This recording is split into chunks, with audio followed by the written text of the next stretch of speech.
The laugh came before the toast. My father stood at the head of the Thanksgiving table, crystal glass raised, wearing that smug smile he saved for moments designed to humiliate people. My brothers already looked nervous. My mother stared down at her plate like she always did when he started performing. To the kids who made something of themselves, he announced loudly, eyes locking onto me, and didn't end up cleaning toilets for a living. The room exploded with uncomfortable laughter, not because it was funny, because nobody there ever knew how to stop him. I kept my face still. That part took practice. Years of it. My younger sister whispered, "Dad," under her breath, but he ignored her. He took a sip like he'd delivered the line of the night. I was 26 then, working overnight shifts as a janitor in a downtown office building while finishing business classes during the day. Nobody at that table knew I'd been sleeping inside my car 3 nights a week to keep tuition paid. Nobody asked. I stood quietly, folded my napkin, grabbed my coat, and walked out into the freezing rain. Behind me, my father shouted one last thing. "Don't forget your mop, Savannah."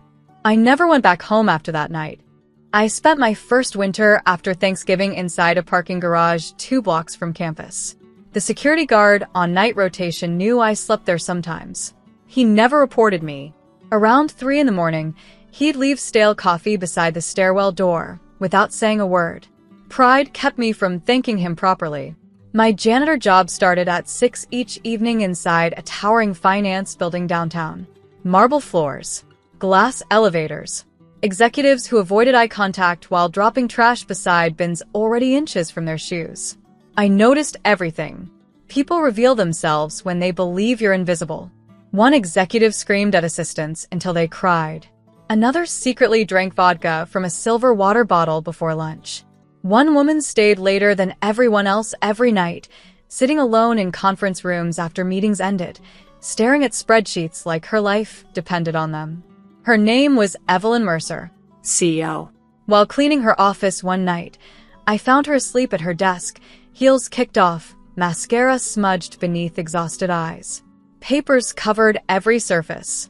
Bankruptcy projections sat open beside legal notices. She woke suddenly when I emptied the trash. Instead of apologizing, she looked directly at my employee badge and asked, "Savannah, why are you reading my financial reports?" Then she smiled slowly, like she already knew the answer before I spoke. Most people hear "janitor" and stop listening. Evelyn didn't.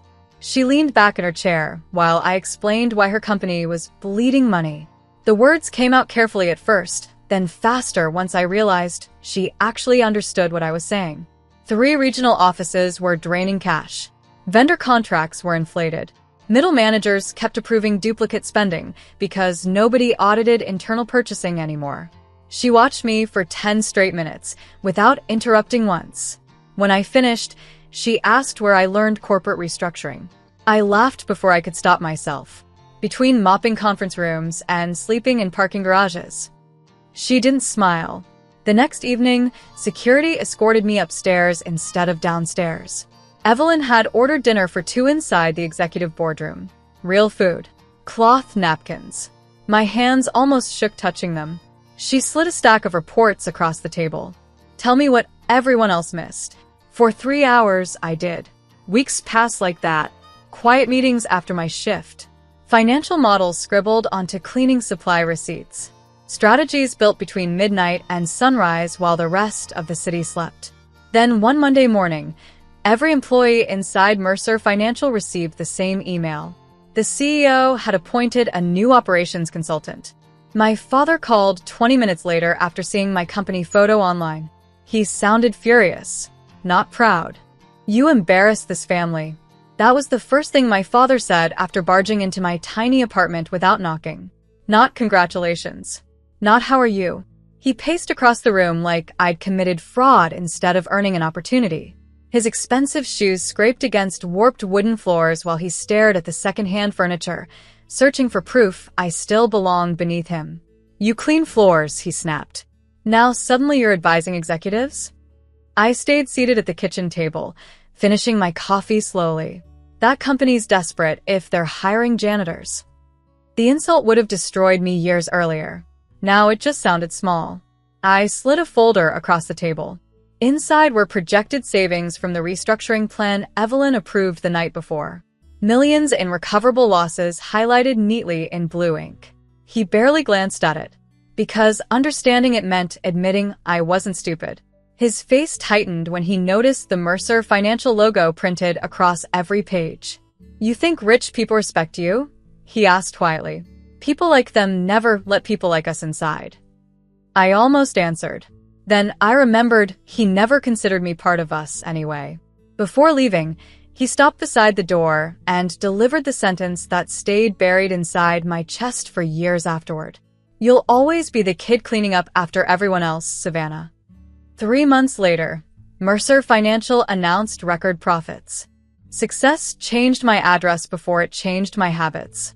I still arrived early, still carried spare pens inside my pocket like they were survival tools, still thanked receptionists by name while executives ignored them walking past.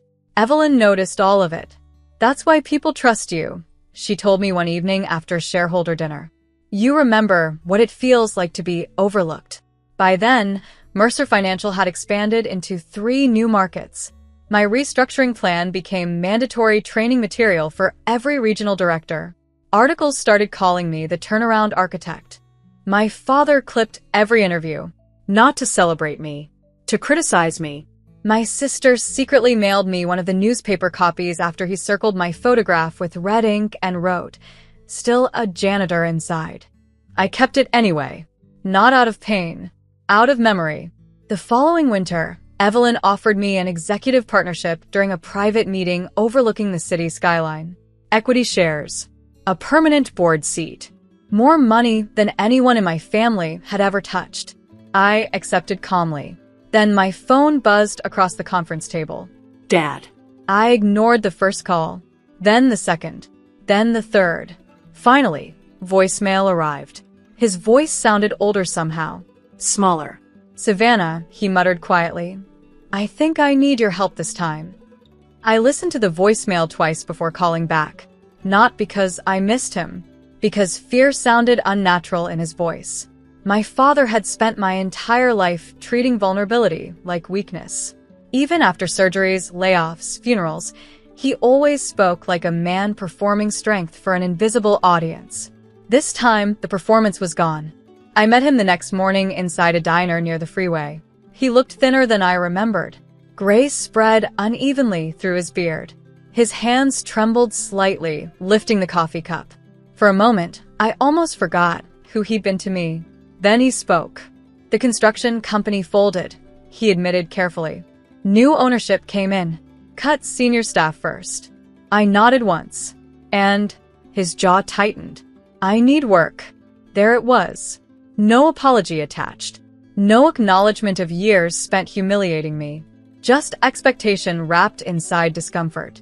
I stirred my tea quietly while he explained overdue bills, shrinking savings, mortgage threats. The same man who once mocked my uniform now described cleaning jobs as honest work when discussing temporary employment options. The irony nearly made me laugh. Finally, he slid a wrinkled resume across the table toward me. "I heard Mercer's hiring operations managers." I looked down at the paper, then back at him. Very softly, I asked the question he never expected to hear. "Why would people like us belong there?" My father froze the second the words left my mouth. Not angry, not defensive, just exposed. For the first time in my life, he looked like a man hearing himself clearly.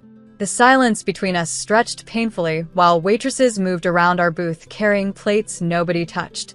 His eyes dropped toward the resume sitting beside my untouched tea. "I was hard on you," he muttered finally. The sentence sounded unfamiliar coming from him, like he'd borrowed it from somebody kinder. I waited, but that was all he had. No real apology. No ownership of the years he spent reducing me into punchlines at family dinners. No acknowledgement of the nights I slept freezing inside my car while he toasted my siblings for becoming successful. Just, "I was hard on you." I leaned back slowly. "You taught me something valuable," I said calmly. His face lifted slightly.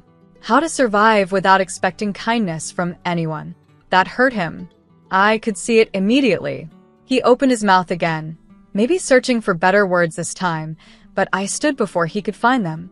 Then I placed a business card beside his coffee cup. Not Mercer Financial, a janitorial staffing company. They're hiring overnight cleaners, I told him quietly. Benefits start after 90 days. His eyes burned with humiliation. Mine never left his face. My father never called me after the diner. My sister told me he stared at the janitorial company card for almost an hour before finally folding it into his wallet. He took the overnight cleaning job 3 weeks later at a medical office building across town. He never admitted where he worked, but people talk, especially in small families built around pride. The following Thanksgiving, my mother invited me carefully, like she expected rejection before finishing the sentence. I almost declined. Then I realized something. I wasn't afraid of that table anymore. When I arrived, the house felt quieter than I remembered. Smaller too. My father sat near the end of the table instead of the head. His shoulders looked heavier somehow. Dinner passed awkwardly until my nephew raised his glass innocently and asked who wanted to make the annual toast. Nobody spoke. Then my father stood slowly. His hands shook slightly around the glass. To Savannah, he said hoarsely. The hardest working person in this family. The room fell completely silent. He looked directly at me afterward. No performance left. No cruelty hiding behind humor. Just regret arriving far too late. I nodded once without smiling, because forgiveness and forgetting were never the same thing. Outside, snow covered the driveway quietly while the family ate in silence.